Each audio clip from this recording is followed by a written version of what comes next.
Thank you for coming in and checking this out. So this is regarding domestic terrorism.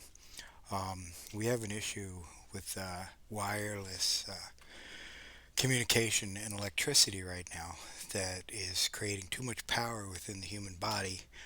People are whispering into people's heads, using thought override. They're doing puppeting, and they're providing dreams, trying to spook people and haunt people.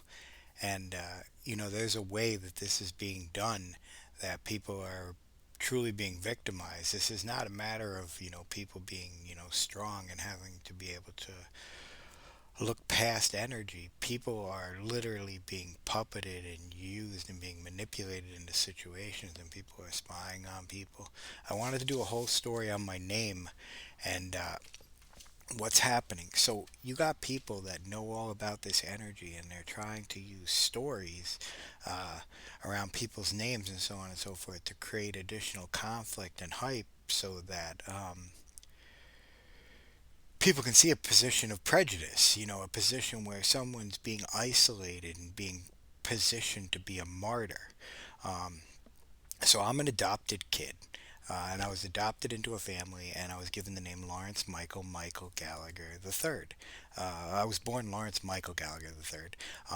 My father is Lawrence Michael Gallagher the second, and my grandfather is Lawrence Michael Gallagher the first. The way that this happened is through confirmation, through Catholicism, that when my father picked a name through confirmation, my grandfather was not allowed to, I think based on where the church was at during the time that he was growing up. So my father elected Michael to honor my grandfather in church and in state. And I did the same, so that that we would link up and I could honor my father as well.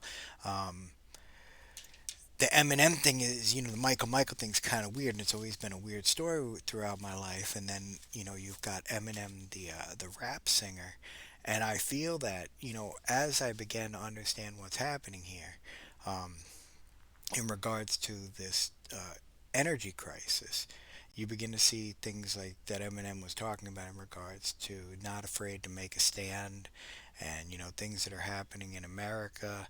Um, I wanted to talk to you guys about my name in regards to creating stories, and how this helps isolate certain people into becoming this martyr, and people can, create these stories. So when I was 14, um, I was led across town to a barbecue during a New York State power outage.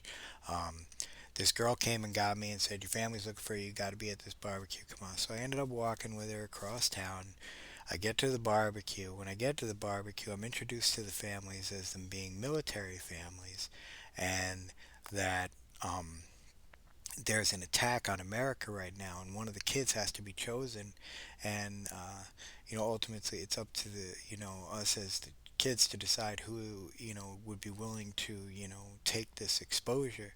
I was told that we were being attacked by North Korea, and that someone had to be picked to be isolated, that they were going to be watching this person throughout their life. Um, so I agreed that I would, so I raised my hand, and sure enough, a light like came down from the sky, like blocked my vision. I couldn't see anything. Mind you, this is during a New York State power outage. A voice enters my head and begins to start explaining to me that that it's God. I obviously didn't think the voice was God, and started to say, "Yeah, right. I'm here. I am. I'm a kid. I'm about 14, 13, 14 years old. I'm like, there's no way. People at a barbecue. You're not introducing me to God, and yada yada yada." Anyway, the voice then said that it was, that it's the military working, that it was England and the United States military working together, that there's an energy crisis, and that certain people are potentially going to be exposed during the next 20 to 30 years. The adults are worried about the children being able to perform, that potentially energy could create issues within the blood. When you talk about cancers, or you talk about situations like mud blood and lack of movement, lack of brain activity, lack of cardiovascular activity. Um, So it became acknowledged to me that as a child that we were exposed and that we were being monitored, and that when the time came, we would be acknowledged. The voice told me that I was going to go through a tremendous amount of challenges in regards um, that uh, it had to be done because there were issues regarding, racism and slavery. We had just come out of slavery as a country in the 70s, completely, and you have a lot of bad blood in regards to the issue, and a lot of hate and concern, and now you have this issue regarding people being spied on. So you have electricity that can go into people's heads and spy into people's heads. You've got dreams that can be provisioned within people's heads. You have thought override, so people can use energy to talk faster than you'll be thinking within your head, so that they basically are provisioning you with thought, pure manipulation.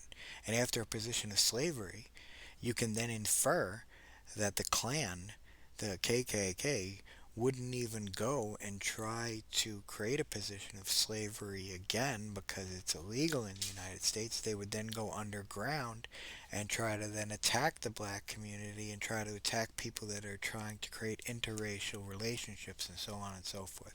Now, this is where I come into play because my name's Larry, which is a bird, and then you have Raven, which is my wife's name, which is also a bird. So you've got the whole Larry thing in regards to a white bird, and you have a black bird, and you have to deal with the conversation regarding God, and uh, God being within you and being part of you. And then you talk about what's the Son of God would be, the Son of giving life would be potentially the male genitalia. This gets into the whole snake and apple thing, the whole Adam and Eve, and the whole acknowledgement there within. Um, you can then infer that the Son of God potentially is the male genitalia. Now, we're all children of God, but we're talking about just purely in the symbolism of what we are, what we're trying to acknowledge here. So you have two birds, Larry and Raven. You've got Electric Larry Land from the Butthole Surfers. Now, when it comes to electric, the um, the genitalia is one of the most sensitive areas in regards to being able to pick up on electrical and potentially have to deal with compression and attacks and procreation and being able to inseminate someone. So an attack on genitalia becomes very serious. So Electric Larry Land, it shows you an album cover with a guy jamming a pencil into his ear. And this has to do with, the acknowledgement of electricity, uh, an acknowledgement that stands around PTSD and people hearing things in their heads. Um, Now, considering I was 14 and I was told that at 37 that I was going to be attacked and start hearing things, I don't look at it as PTSD. I look at this as a terrorist attack. It obviously is because I was told the exact year it was going to start up 20 something years before it started, and sure enough, here we are. Um, so you've got the Electric Larry Land, and you've got the whole reference to guys' names like Larry, Dick, Peter, Frank, all having to do with the male genitalia. And you talk about creating a first name that people would potentially attack based on. Then you got the whole Eminem stance. So you got the whole Michael middle name that potentially creates a secondary, because not many people have Eminem as a middle name. Um, Creates a secondary point of attack. The Gallagher last name um, is big for me because, one, you got a guy named Gallagher who's smashing watermelons, which One is cool, it's a joke, but it's also an acknowledgement that a lot of people within the African American community like watermelons a lot. And then you'd say that Gallagher's out there smashing all the watermelons potentially so the black community can't have them. Then you have Gallagher secondary is Frank Gallagher. He brings reference to um, Frank in regards to the male genitalia. He also shows you that he's lost all his money in the first half of his life. You know, basically, he's been struggling to get by. He's struggling through alcoholism and certain things that have happened in his life, and that he's living a second life, basically with no provisioning from the first half. Which is an acknowledgement of what would happen if you were to go ahead and attack a person in the first half of their life. They go out and have children, you know, they're living, all of a sudden they get attacked by this energy crisis. They don't know what's happening. They're trying to stand up and put together an investigation of what's going on around them. They're trying to report to authorities. Authorities aren't acknowledging them. That's my story right now. That's what I'm going through because I've been trying to put in complaints and no one's really acknowledging me. And that's what I'm going through. Gallagher hits home for me very personally because I'm an adopted kid and I was provisioned within a family where I am now actually the last person who will be holding Gallagher's name.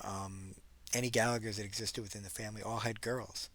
And I was adopted and given the name Gallagher. So now my son and I are the only ones with the last name Gallagher within the family. So it was kind of shameless that my father would tell me that at 37 I'm going to go through something major and end up getting attacked. And then, you know, basically he died in 2004 and no one in the family wants to acknowledge anything that's going on for me. They want to tell me to go ahead and seek some mental help in regards to like PTSD and get help. But my father acknowledges. My father was a cop for 35 years. I have military all over my family, Homeland Security in the Vietnam War. When you talk about the potential of being attacked by people from Vietnam or from other wars, you know, positions of the Cold War, and, you know, going into people's heads and trying to create havoc and crisis, I feel like that's more of what I'm going through based on the harassment I'm going through. You know, it's not confusion. Um, you know, you look at games like World of Warcraft, where one of the star characters is the Banshee Queen, Sylvanas Windrunner, and the Banshee is an acknowledgement of what I'm going through. Because when I talk, anything that I say, if I end a sentence and I just go into my head, I hear that same sentence repeating over and over and over again. It's a banshee. It's an echoing effect.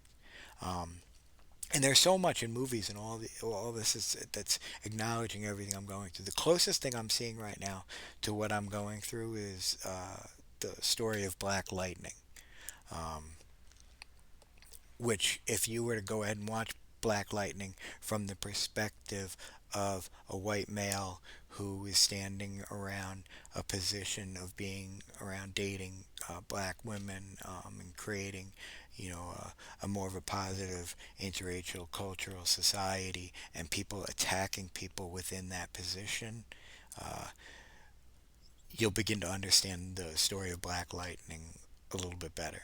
Um, but yeah, this is my story right now, and I'm trying to explain to people why I'm being isolated, why specific people are going after specific storylines and trying to create storylines around their lives to expose them and basically